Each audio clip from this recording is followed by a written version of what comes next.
This is for you if you look around your home and you feel a sense of rising panic. You want the peace and the clarity of a decluttered space, but the thought of getting rid of anything feels impossible, paralyzing before you even start. If you don't get a handle on this, your home, the only place you should feel safe, will become a source of constant stress, shame, and chaos. But your biggest objection might be, it's not that messy, I just need this someday. What if that single thought is the key to unlocking the entire psychological puzzle behind why letting go is so hard? Stay with me because we're about to find out. But before we talk about clutter or letting go, we need to pause for a moment. Not to judge yourself, but to notice something. I want to guide you through a short, gentle self-check-in so you can sense whether there's a deeper pattern at play beneath your clutter.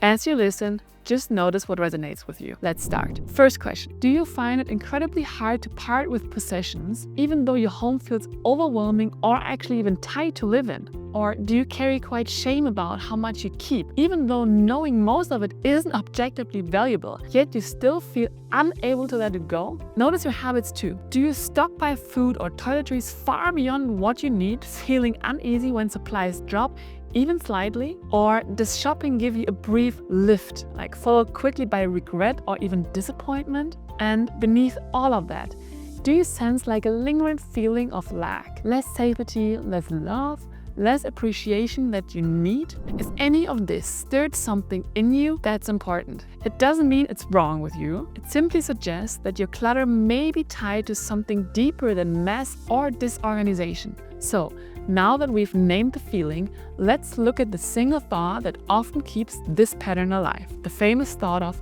I might need this someday. If that sentence feels familiar, it's not random. In fact, it reveals a crucial difference between someone who enjoys collecting and someone who feels trapped by their belongings. On the surface, both may keep similar things, like clothes or books, papers, sentimental items, doesn't matter. But the experience behind them is very different. So a collector chooses what they keep. Their items are intentional, they're organized, and also they're meaningful. There's pride in there, even joy. For someone with hoarding tendencies, keeping no longer feels like a choice.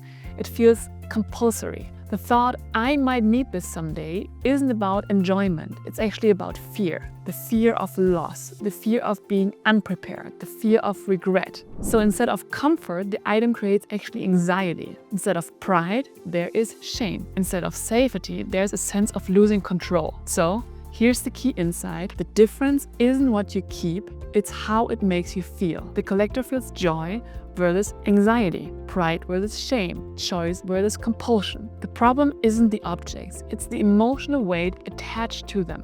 And once we understand the emotional weight, we can finally explore where it comes from. And when we know where it comes from, we know how to begin loosening its grip on us. There are actually two core components that create this cycle: a specific repeating behavior and a hidden emotional trigger.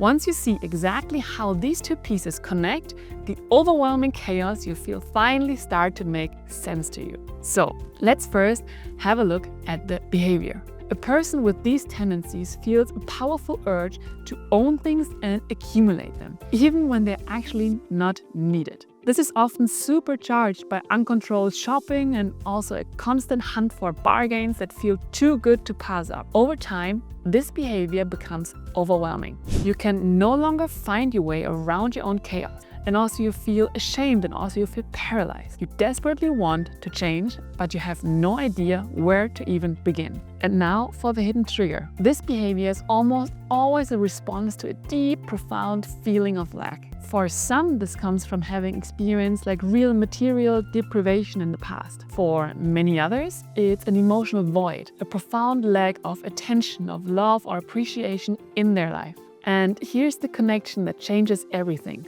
The external behavior of accumulating things is a direct physical attempt to solve an internal emotional problem. You're trying to fill an emotional hole with physical objects. The chaos in your home is a mirror of the feeling of lack you carry inside of you. And recognizing this is already a first powerful, huge step, but also brings up a critical question. When does this pattern become something more serious actually?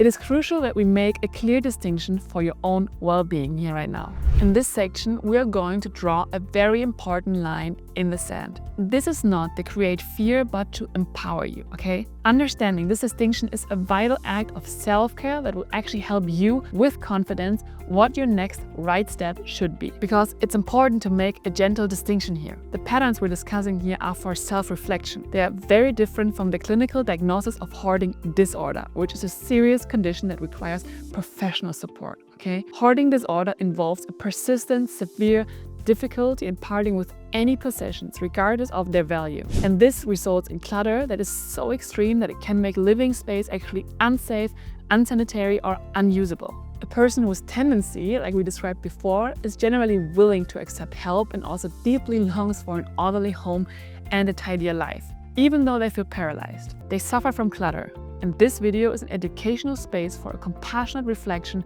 not a diagnosis. The payoff here is clarity and permission. The key difference is often that willingness to change and the severity of the impact on your life.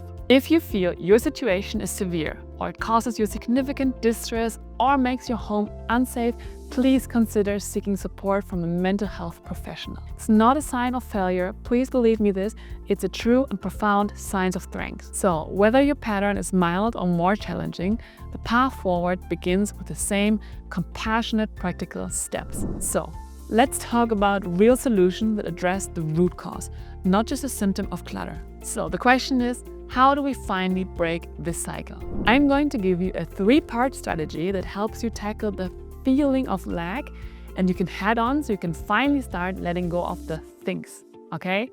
By the end of this, you will have a clear, actionable plan to move forward. Number 1, first, we have to address the wound, not the band-aid. For many, this pattern is tied to being a passionate shopper. You stock up on things thinking that something might be lacking someday. This pull is especially strong for cheap items and supposed bargains. But the purchases only increase the chaos and they rarely bring you really lasting happiness. This is an attempt to compensate. In many cases, holding onto things is a reaction to the deeper lack of attention, love, or appreciation. So, I'm asking you to be honest with yourself. Are you trying to numb pain or fill an inner emptiness with your purchases? The first step is to stop running. Try to accept the feeling of lack. Don't suppress it. Allow yourself to grieve if your experience makes you sad. And your first payoff is gonna be you learn to sit with your feelings. Acknowledging the feeling of lack without judgment is the first real steps towards healing it. This solution isn't to get more stuff, but to get honest about your own emotions. Okay, so now that you're actually acknowledging this feeling, you can begin to actively address it.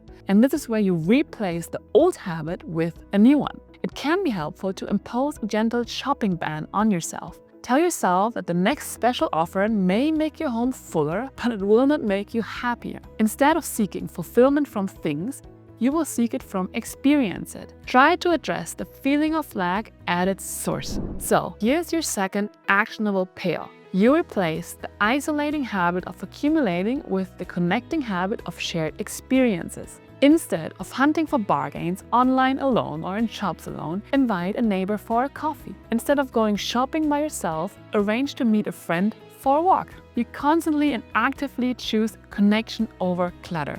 And have this in mind, be gentle with yourself. Go your way slowly but steadily. If you're unable to resist purchasing impulse at times, reflect on why that was the case without judgment, okay? Be your own best friend. As you practice this awareness, as you learn to accept your feelings and choose connections, you begin to heal the feeling of lack at its source. And the ultimate payoff of this is letting go of your possessions will become a natural side effect, not a monumental struggle. The desire to declutter will come from a place of peace and not panic. You don't just get a cleaner home, you become a freer and also more connected person, one slow, steady, and compassionate step at a time.